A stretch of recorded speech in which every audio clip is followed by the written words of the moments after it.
Bonjour Philippe Vardon. Bonjour Liselotte. Nous sommes aujourd'hui une semaine, jour pour jour, après l'assassinat de Charlie Kirk. Alors ce matin, je vous parlerai pas tant de lui, beaucoup de choses ont déjà été dites et à votre antenne ou ailleurs. Non, je voudrais vous parler des autres, là, ceux d'en face.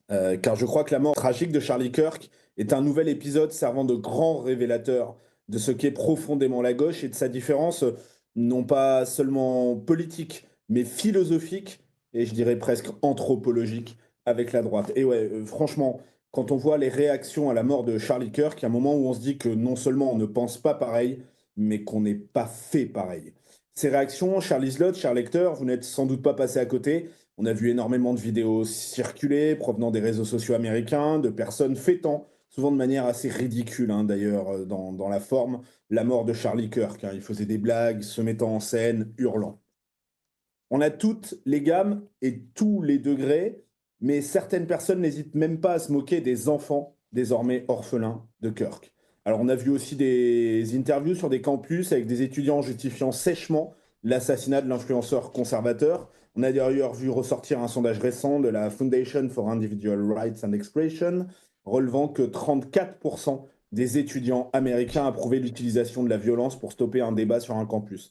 Fait assez marquant, on voit en parallèle une vague de licenciements de certains de ceux qui se sont réjouis un petit peu trop fort de la mort de Charlie Kirk. Alors je dois avouer qu'il y a quelque chose d'assez réjouissant à retrouver ceux qui moquaient la mort d'un père de famille de 31 ans, assassiné, en train de pleurer, de chouiner même, parce qu'ils en payent le modeste prix. D'ailleurs, on a eu droit à une couverture totalement biaisée de ce phénomène dans les médias français. De nombreux articles titrant que des gens ont été licenciés pour avoir critiqué Charlie Kirk. Et non, chers amis journalistes, se réjouir de la mort de quelqu'un, ce n'est pas juste le critiquer. D'ailleurs, s'agissant de la France, notre pays n'est pas en reste, s'agissant des commentaires dégueulasses sur la mort de Charlie Kirk. Les streamers pro-LFI qui hantent la plateforme de live Twitch se sont particulièrement illustrés. Rien d'étonnant au fond. On se souvient tous ici, je pense, des commentaires abjects à l'occasion de la mort de Jean-Marie Le Pen. On se souvient tous ici que les cloportes étaient même allés jusqu'à fêter sa mort sur quelques places de France. J'étais alors à ce même micro, j'avais repris un proverbe trouvé sur le compte Twitter du menhir lui-même. Quand le vieux lion se meurt, les chiens les plus lâches lui arrachent les poils de sa moustache. En voyant toute l'ignominie de la gauche se déverser, j'ai aussi repensé à une vieille affiche, une vieille d'il y a plus de 20 ans, sur laquelle les gauchistes moquaient la mort du militant nationaliste Sébastien Desieux, décédé en tombant d'un toit et présenté comme remettant en jeu son titre dans un, ouvrez les guillemets, grand concours de chute libre. Partout et en toute occasion, la gauche peut non seulement moquer les morts, mais elle a même le droit d'agresser, voire de tuer, puisque l'autre n'est pas uniquement un adversaire politique à combattre, mais le mal absolu à abattre. N'oublions jamais la bienveillance dont ont toujours bénéficié les terroristes rouges, jusque dans les franges réputées modérées de la gauche. Des assassins à leurs admirateurs, ce n'est qu'une question de degré.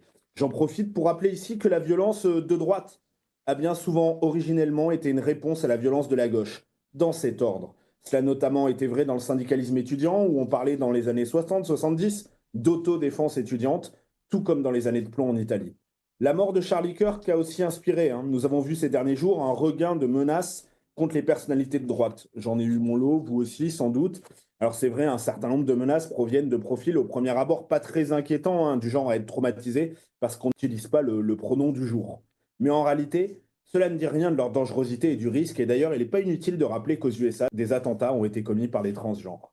C'est à juste titre, je crois, qu'Eddie Casterman, Thibault Meunier et Anne Sicard, les députés d'Identité et Liberté, le mouvement de Marion Maréchal, ont demandé au ministre de l'Intérieur des mesures de protection pour les personnalités de droite menacées. Ils évoquent notamment Damien Rieu, des lanceurs d'alerte locaux face aux islamistes comme Pascal Le Petit ou Isabelle Surplis, Alice Cordier du collectif Némésis ou encore Marguerite Stern. Je suis certain que nombre de nos auditeurs ont sans doute découvert Charlie Kirk à travers ce drame. Jamais autant de personnes n'auront regardé ces vidéos, entendu ces arguments. Et beaucoup sont aussi ceux qui ont ainsi découvert un homme tranché dans ses opinions, évidemment, mais pondéré dans son expression et même très souvent bienveillant.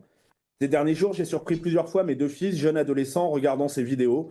Et si ce soir nous organisons une veillée d'hommage pour Charlie Kirk à Nice, c'est avant tout à la demande de jeunes militants.